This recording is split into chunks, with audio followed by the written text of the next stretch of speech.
বন্ধুরা, আবারও এসে গেলাম নতুন একটি রান্নার রেসিপি নিয়ে। এই গরমে একদম ফ্রেশ সতেজ ফুলকপি আর রুই মাছের কারি দেখাবো আজকে।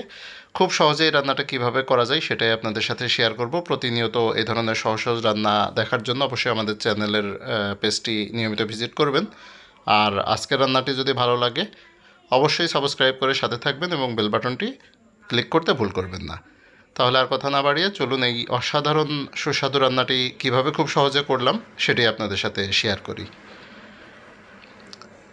প্রথমে আমরা মাছটা সামান্য পরিমাণ লবণ এবং হলুদ মিশিয়ে ভালো করে ঝাঁকিয়ে নিচ্ছি, যাতে হলুদ এবং লবণটা মাছে প্রপারলি লাগে। এরপরে কড়াইটা গরম হয়ে গেছে, এখানে আমরা সামান্য পরিমাণ সরিষার তেল দিয়ে নিলাম। তেলটা তেতে গেলে এটার মধ্যে মাছগুলো আমরা দিয়ে নিচ্ছি। মাছটা দিয়ে এইভাবে নাড়ানাড়ির মূল উদ্দেশ্য হচ্ছে মাছটা যেন কড়াইয়ের সাথে লেগে না যায়। যাই হোক, আমরা এক পিস করে মাছ দিয়ে এখানে নেড়ে চেড়ে উল্টে পাল্টে ভাজার জন্য দিয়ে রাখছি। রুই মাছ অনেকের কাছে হয়তো গন্ধ লাগে, যে কারণে আমরা আজকে মাছটি কিন্তু মিডিয়াম ফ্রাই করে নিব।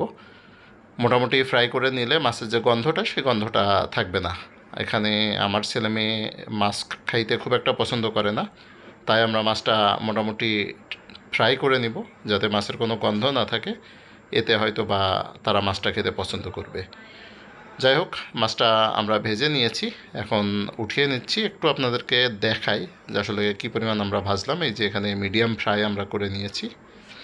এখন আগে থেকে যে মশলাটা আমরা করে রেখেছিলাম, এখানে পেঁয়াজ এবং কাঁচামরিচটা ব্লেন্ডার করে রেখেছিলাম, তার মধ্যে পরিমাণ মতো হলুদ এবং মশলাই আরও অ্যাড করছি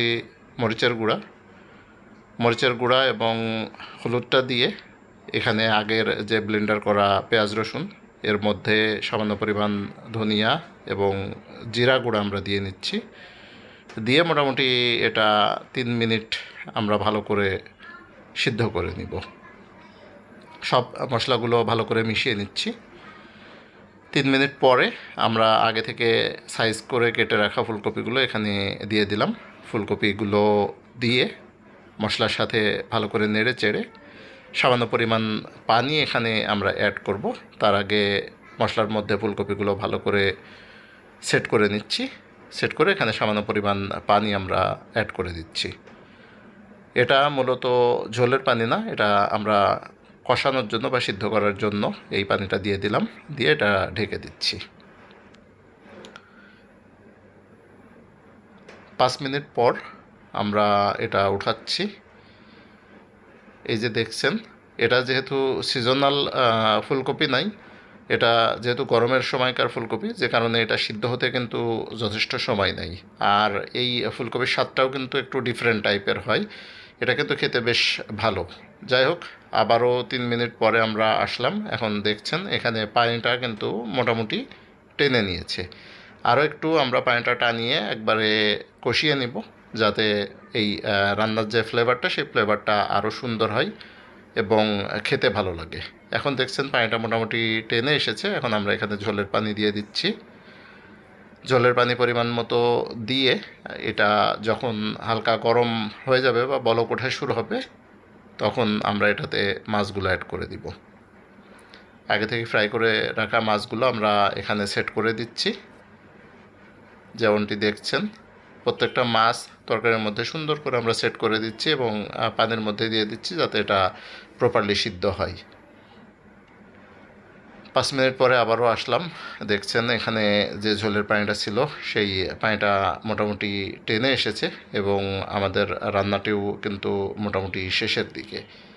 আর হয়তো 2 মিনিটের মধ্যে আমাদের রান্নাটি শেষ হয়ে যাবে। অসম্ভব এই সুন্দর রান্নাটি বাড়িতে অবশ্যই ট্রাই করবেন। খুব অল্প মশলায় অল্প তেলে এই সিজনে, গরমের সিজনে ফুলকপির স্বাদটা কিন্তু সেই হয়ে থাকে। আশা করি ভালো লাগবে। ভালো লাগলে অবশ্যই সাবস্ক্রাইব করে সাথে থাকবেন, নিয়মিত দেখতে থাকবেন।